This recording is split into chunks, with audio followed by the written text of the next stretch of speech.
During this video segment, I want to show you the Unit Timelines report.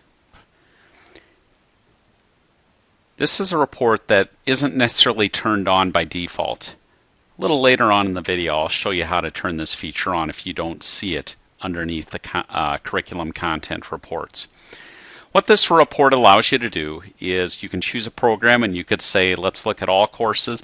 I'm going to zero in on a particular course, Algebra 1. And what it shows is a calendar going across the top for the entire school year.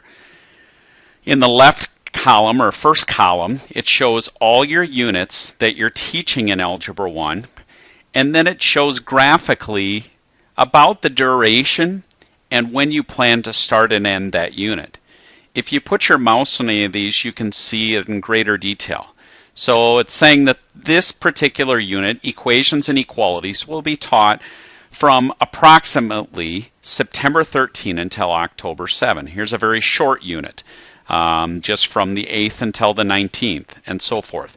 Notice there's a break here, probably because of Christmas break, and so forth.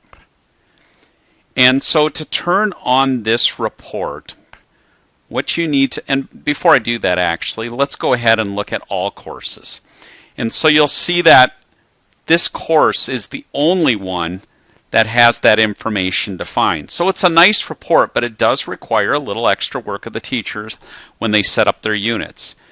Because when they add their units in, if I go to Algebra 1, and if I click Edit Timeframes and Units, you'll notice that if I edit any of these units, there's a start and an end date that's defined for each of these units. And notice it doesn't put in a year because the assumption is you're going to use approximately the same pacing guide each year. Of course, you can go in and edit this a little bit if need be as well. So for instance, if I go to Algebra 2, click Edit Timeframes and Units, and I edit any of these, notice that there is no time frames defined for these.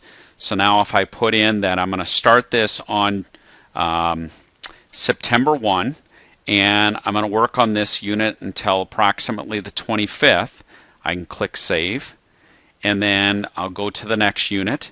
And so this is a lot easier if you're just starting out with Curriculum Track and creating your units.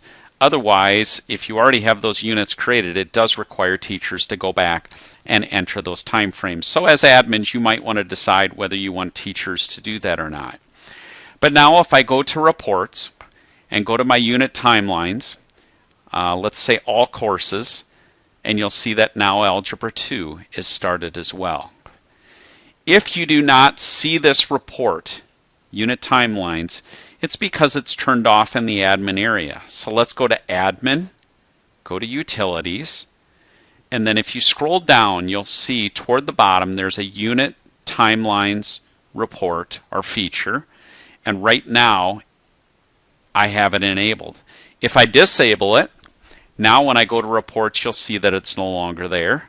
And you'll also notice that if I go to Algebra 1, and if I click Edit Timeframes, it still does have these in here because it kept it in as the name, but notice it no longer defines those.